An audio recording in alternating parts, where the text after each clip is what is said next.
자그마치 1,700조 원. 앞으로 10년 동안 글로벌 선박 시장에 쏟아질 돈의 규모입니다. 골드만삭스는 이걸 두고 한 세대에 한 번 올까 말까한 업그레이드 사이클이라고까지 했죠. 근데요, 이 어마어마한 돈의 흐름 뒤에는 그냥 단순한 경제 논리만 있는 게 아닙니다. 훨씬 더 거대한, 보이지 않는 지정학적 게임이 숨어 있어요.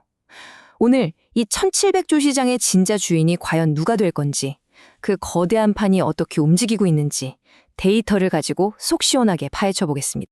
본격적으로 시작하기 전에요. 오늘 다루는 내용은 어디까지나 정보 제공과 투자 판단을 위한 참고 자료라는 점 먼저 말씀드릴게요.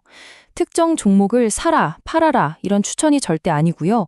모든 투자의 최종 책임은 투자자 여러분 본인에게 있다는 점 꼭 기억해 주시길 바랍니다. 자, 그럼 시작하겠습니다. 주식으로 세상을 이해하는 시간 환영합니다.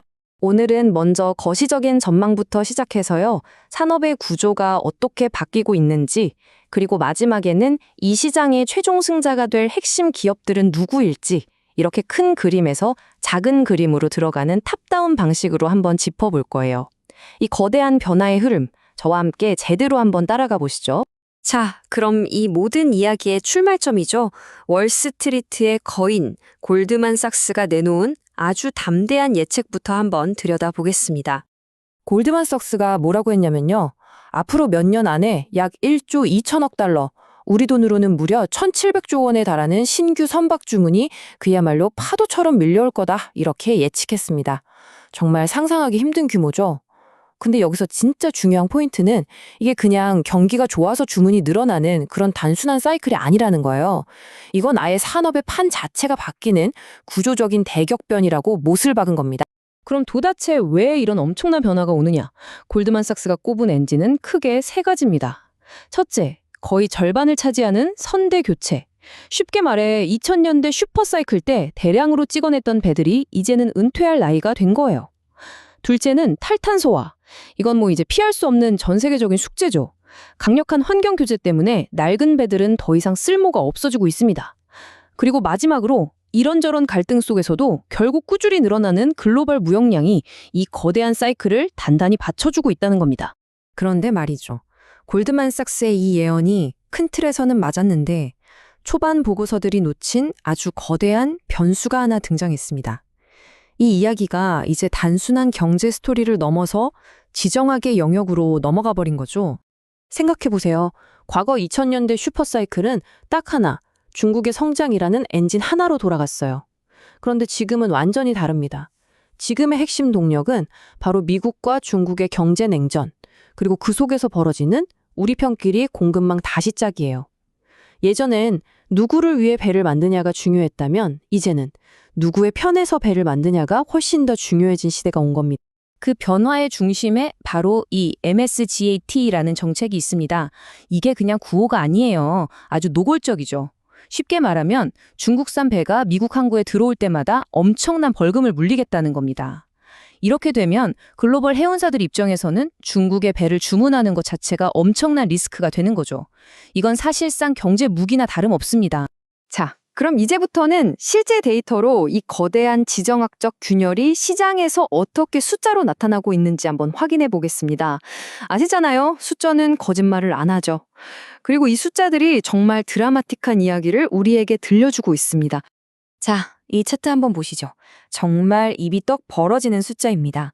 클락슨 리서치 데이터인데요. 2025년 상반기에 중국의 신규 수주량이 작년 같은 기간에 비해 무려 68%나 붕괴했습니다. 68%요?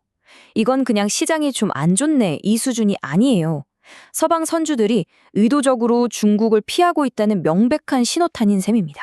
그럼 그 돈이 다 어디로 갔을까요? 바로 이 표가 정답을 알려줍니다. 중국의 시장 점유율이 75%에서 56%로 곤두박질 치는 동안 한국의 점유율은 14%에서 30%로 2배 넘게 뛰어 올랐습니다. 이건 시장의 신뢰와 돈이 중국에서 한국으로 직접적으로 이동하고 있다는 걸 보여주는 가장 극적인 증거라고 할 수 있죠. 물론 중국도 가만히 맞고만 있지는 않았습니다.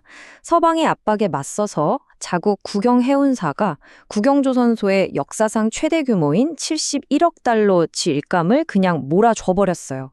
자기들끼리 먹고 살겠다는 거죠. 사실상 서방 세계와는 분리된 별도의 중국 블록을 만들어서 버티기에 들어간 겁니다.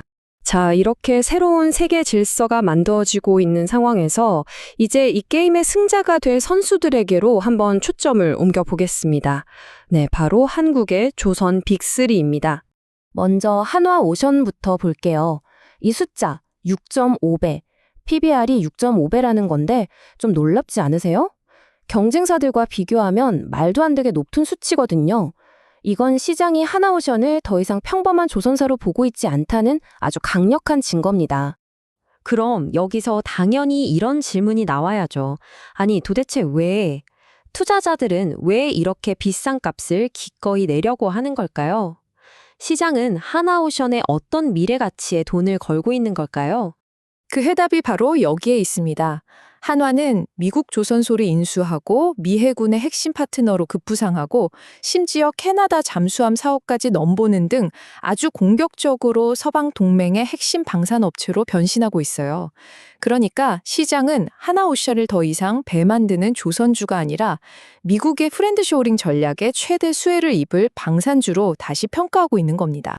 다음은 HD현대입니다. 미래에셋증권 리포트를 보면 HD현대의 핵심은 단연 압도적인 수익성이에요. 특히 저기 엔진기계 사업부 영업이익률 20.8% 보이시죠? 저건 거의 제조업에서는 경이로운 수준입니다. 모든 조선사들이 친환경 배를 만들어야 하는 이 시대에 HD현대는 그 심장인 이중연료 엔진 시장을 꽉 잡고서 누구도 넘볼 수 없는 강력한 경제적 해자를 만들어낸 거죠. 마지막으로 삼성중공업은 선택과 집중의 귀재라고 할 수 있습니다. 이 회사는 기술적으로 가장 어렵지만 돈은 가장 많이 되는 시장, 바로 바다 위에 떠 있는 LNG 공장, FLNG 시장을 사실상 독점하고 있어요. 무리하게 이것저것 다 하려고 하기보다는 우리가 제일 잘하는 분야에서 압도적인 기술력으로 승부 보겠다, 이런 아주 영리한 전략을 쓰고 있는 겁니다.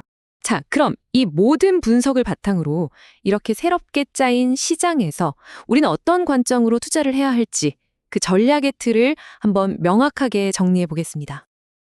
이 새로운 시대에 조선 기업을 제대로 보려면 이제 3가지 새로운 규칙을 머릿속에 꼭 넣어두셔야 합니다. 첫째, 더 이상 수주 몇 척 했냐 같은 낡은 지표는 잊어버리세요. 둘째, 이 회사가 지정학적으로 어느 편에 서 있는지를 명확히 봐야 합니다. 그리고 셋째, 미래 연료 같은 차세대 기술을 과연 누가 쥐고 있는지 이걸 반드시 따져봐야 한다는 겁니다. 결론적으로 지금 글로벌 조선 시장은 완장이 2개의 다른 우주로 나뉘어 버렸습니다.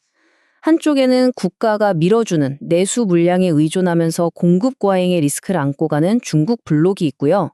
다른 한쪽에는 한국이 이끌면서 동맹국들과 함께 기술과 높은 수익성에 집중하는 서방 블록이 있는 거죠. 완전히 다른 규칙, 다른 기회, 다른 리스크를 가진 2개의 시장이 탄생한 겁니다. 마지막으로 이 질문을 여러분께 던져보고 싶습니다. 전 세계 공급망이 이렇게 2개로 쪼개지는 대격변의 시대에 여러분의 소중한 장기 투자를 위한 가장 안전한 항구는 과연 어디가 될까요? 이 질문에 대한 답을 스스로 찾아보시는 게 앞으로 성공적인 투자를 위한 진짜 시작점이 될 겁니다. 오늘 준비한 이야기는 여기까지입니다. 구독과 좋아요는 더 좋은 콘텐츠를 만드는 데 큰 힘이 됩니다. 이상 주식으로 세상 이야기였습니다.